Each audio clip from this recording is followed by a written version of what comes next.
In 1996, two young boys fishing in an Ohio lake found what looked like a human skull. All of its teeth were missing, and markings on the skull told a tale of unspeakable violence. Police had no idea who this person was or how long the skull had been in the water.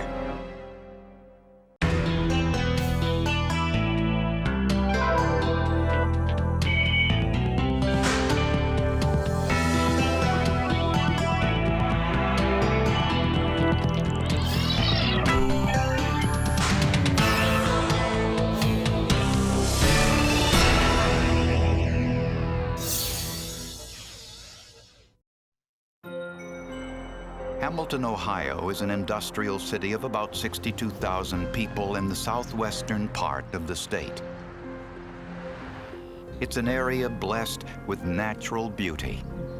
Residents enjoy the many rivers, streams, and lakes that dot the landscape. On August 7, 1996, 12-year-old Tim Lyons and his friend T.J. Dijon headed to Linden Lake for an afternoon of fishing. But instead of a bluegill or catfish, the boys reeled in what looked like a skull. It's hard to believe that you find somebody's head down there, that you're just fishing and mind your own business and you reel in somebody's head. It's just unbelievable. The boys left the skull on the bank, uncertain of what to do. I know my mom and dad, they didn't believe me. They thought I was just goofing off. Like a whole day passed before we went back down there and it was still there. This time, the boys contacted the police. First cop down there was pretty much a prick. He came down there and we were showing him and everything. He threw a rock at it and said, yeah, it's real. Now you guys have opened up a big investigation, just kept going on and on, like we did something wrong. 20 minutes later, the whole police force was down there, and they had boats and everything, people scuba diving down there searching for other clues, and it was crazy. It went nuts from there. The police scuba divers could not find any other body parts in the lake, and a search of the immediate area was also fruitless. The local coroner examined the skull and determined that the individual hadn't been in the lake long, perhaps only a few weeks, because there was still some soft tissue clinging to it. But investigators were faced with a mystery. You know, when we have a skull turn up, what does that tell you? It doesn't really tell you a whole lot. It could be that somebody robbed a grave out in the country and then got rid of parts of the body. It could be a homeless person who passed away and part of the remains got dragged, you know, an animal, a varmint, dragged part of the remains someplace. So it doesn't really tell you that there's a homicide or foul play.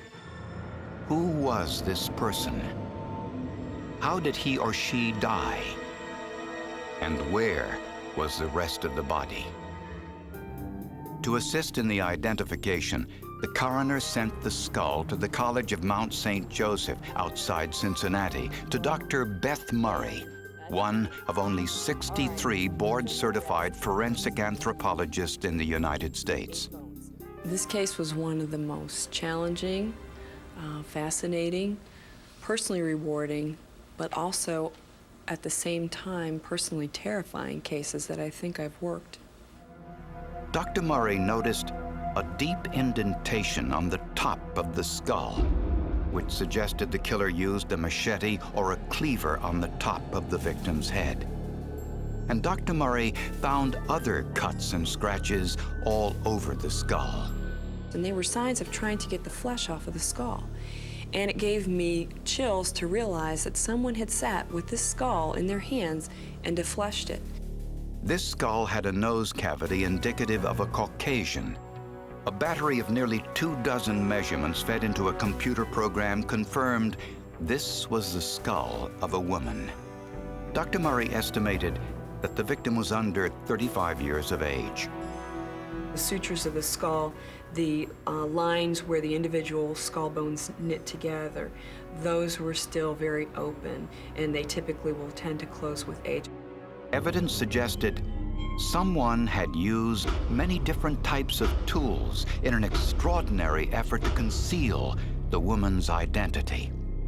A series of jagged, parallel marks indicated a serrated knife the size of a kitchen steak knife had been dragged along the sides of the skull. Cut marks on the cheekbones indicated the jaw had been forcefully removed with a small, single-edged blade like a pocket knife. And there were several puncture wounds in the eye sockets, an indication that the killer removed the victim's eyes. The teeth were also missing. In the upper jaw was a broken tooth root, which told Dr. Murray that the teeth had been deliberately pulled. And when you held the skull at just the right angle, you could see that the weapon that was used was a needle-nose pliers. You could actually see marks in the bone where the pliers had been inserted and the teeth snapped out. Dr. Murray hesitated to tell homicide investigators about her suspicions. And I thought, they're not going to believe me. You know, they're not going to believe that this is true. And so I took the skull to 2 other experts before I made that phone call, because I had never seen anything like this before in my life. It would be the most difficult murder investigation local officials had ever encountered.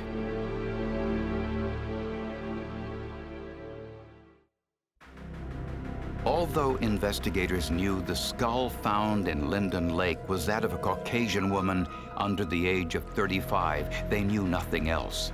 Marks found on the skull indicated that the flesh had been removed, as had her teeth, in an attempt to hide the woman's identity. I've seen a lot of criminals try to hide their crime and conceal their activity. It's almost expected. But I've never seen anybody go to this length of activity to conceal a crime. Hamilton police discovered that only 4 individuals had recently been reported missing. One was 21-year-old Tina Mott, reported missing just 2 months before the skull was found in the lake. Tina Mott was the single mother of an 18-month-old son, Johnny. She had been living here on a quiet residential street in an upstairs apartment with her 24-year-old boyfriend, Tim Bradford. Tina Mott was originally from New York. She met her boyfriend, Tim, while she was selling magazines door to door. They settled in Tim's hometown of Hamilton, where Tina worked as a clerk at a local store. Tim was a framer at this art shop. He was in his mid-20s, so he pretty much enjoyed doing the things that people in their mid-20s like to do. Go out, hang out with friends, go to concerts, things like that. When questioned by police, Tim said that Tina had gone back to New York to visit her family and left the baby behind. Police soon discovered that Tina Mott never reached New York. Tina was reported missing, not by her family, but by Tim's mother, Elizabeth Bradford. So at first she didn't really think anything about it, but then when she started calling New York to see if she was up there, and she wasn't, she knew she wasn't away on her own will because she knew she wouldn't leave the baby alone. Elizabeth Bradford also told police she was afraid of her son and his temper. Armed with a warrant, police searched the storage locker Bradford rented shortly after Tina disappeared. Inside, they found this set of 19 kitchen knives with small, medium, and large serrated blades. Police also found a book on how to kill with your bare hands, and a notebook on satanic rituals. Tim Bradford's mother told police her son practiced devil worship. Also suspicious was Tim Bradford's behavior during Tina's disappearance. An ATM security camera captured pictures showing Tim Bradford withdrawing money from Tina Mott's bank account after she disappeared. Investigators also learned that Tim Bradford occasionally used drugs. We know from some statements that Tina supposedly had told people she worked with that she was afraid of Tim because of his drug usage. Now, I'm speculating here, but I think what that means is that when he's using drugs, his violent temper is a little bit more flammable. You know, that he erupts a little bit quicker, has a shorter fuse, and maybe that's why she's afraid of him. Next, police searched the couple's apartment. Inside, they conducted a luminol test. A chemical is sprayed on a surface. It can reveal blood that has been cleaned up with water and detergents. On the living room carpet, investigators found an area believed to be human blood. They also found blood on the bathroom floor, in the crevice between the floor and the tub, and also near the toilet. Police suspected the Linden Lake skull was that of Tina Mott, but they needed scientific proof to be certain. When a human skull was recovered from Linden Lake in Ohio, investigators needed to find some forensic technique to make a conclusive identification. The most effective means of identification is by analyzing the teeth of the victim and comparing those to known dental X-rays, since no two sets of teeth are exactly alike. But in this case, the lower jaw of the skull was missing, and the upper teeth had all been pulled. Another method of identification is called skull photograph superimposition. An anthropologist takes a photograph of the skull, then superimposes it over a photograph of the missing person in hopes of matching the facial characteristics. Other techniques attempt to put a face on the skull by using facial reconstruction and forensic sculpture. Forensic anthropologists have had only a 70% success rate with these techniques because features like the eyelids, the mouth, lips, and ears are not necessarily indicated by the shape of the skull. It's a technique usually used when all other means of identification have failed. But in the case of the Linden Lake skull, scientists got a genetic break. They discovered that the killer removed all but 2 of the wisdom teeth, which had been embedded in the gum, which the killer may not have seen. When the perpetrator pulled the teeth, he didn't realize that those molars were up underneath the gum line. So those were protected and preserved. Dr. Murray extracted tooth pulp from the wisdom teeth and sent it for DNA testing, along with a blood sample from Tina's 18-month-old son. But scientists could not obtain a usable DNA profile from the tooth pulp. It's possible that the reason is that the teeth were still unformed. And when teeth are still forming, their roots are open cavities. It was also possible that tiny single-cell microorganisms in the lake called diatoms damaged or altered the cells in the tooth pulp. As a last resort, Dr. Murray tried to extract DNA from the skull itself with a surgical drill. She carefully removed 6 bone samples from the thickest part of the skull. With sterile techniques, the middle section of that core that I took out had never touched anything but that sterile drill. The skull bone fragments were sent for mitochondrial DNA testing, which is used in cases where the biological sample is either degraded or small in quantity. And the mitochondrial DNA is unique because it is passed through the maternal bloodline. You receive it only from your mother.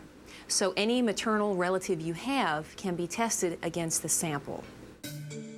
Mitochondria are found in the cell cytoplasm outside the nucleus. Each cell contains hundreds of mitochondria.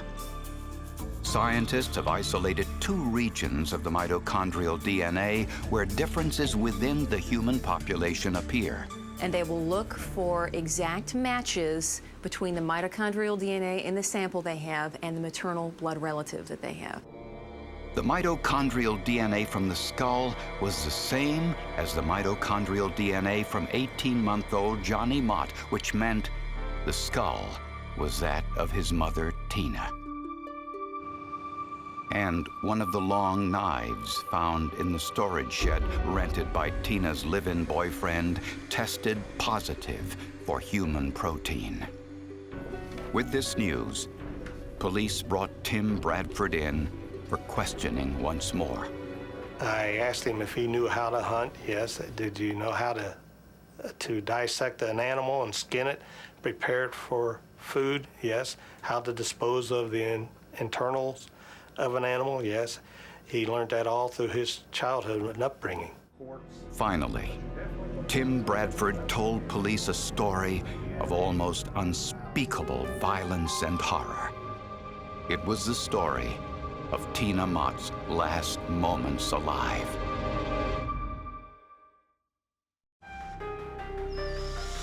When DNA testing concluded that the Linden Lake skull was that of Tina Mott, police confronted her live-in boyfriend, Tim Bradford, with the forensic evidence against him.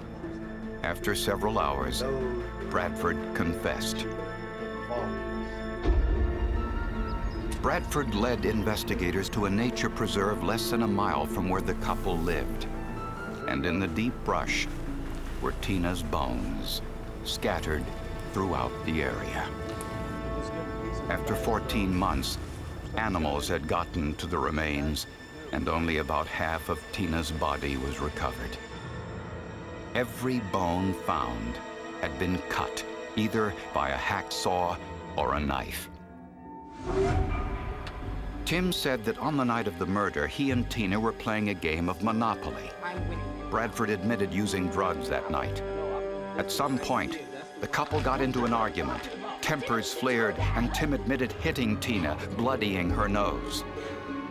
Tina went to the bathroom to clean up, and Bradford said he started to put away the fishing gear he had used earlier in the day. Bradford said Tina came running out of the bathroom to continue the argument. Bradford said he had a fish fillet knife in his hand, and in the ensuing scuffle, Tim admitted that he slit Tina's throat.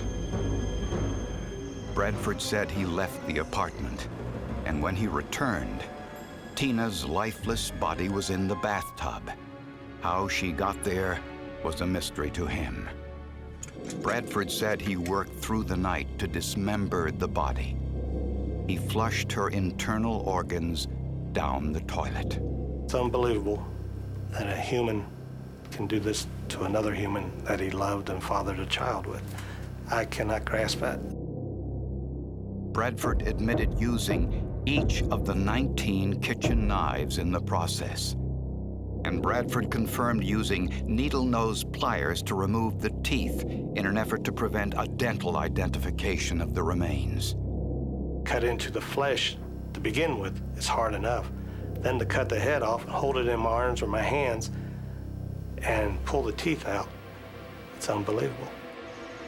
Bradford carried the bones from the apartment in his backpack and in a trash bag to a deserted field where he dumped them. Later, he said, he went to Linden Lake and threw the skull into the water. If that skull never appeared, this case would have never been solved. It would have never proceeded as a homicide. It had just gone down as a missing person and been a missing person forever. Townspeople were stunned by the news. Bradford's former boss couldn't believe she had worked side by side with a cold-blooded killer. He did want out of that relationship with Tina. And unfortunately, he picked a very permanent way out of that relationship. And he's also out of his son's life as well, which is a real shame. Tim Bradford had no explanation for why he killed Tina, other than to say he loved her and was sorry. Tim Bradford was convicted of voluntary manslaughter and of abuse of a corpse. He was sentenced to 12 to 25 years in prison. Tim Bradford acknowledged his guilt in this exclusive letter he wrote to the producers of this program. Bradford says, quote, I have committed an atrocity in the eyes of God and of man, and for that I accept full responsibility. My actions belie my true feelings for Tina. I truly loved her with every fiber of my being." End quote. Bradford claims the pain of his own actions go well beyond those imposed by his prison sentence.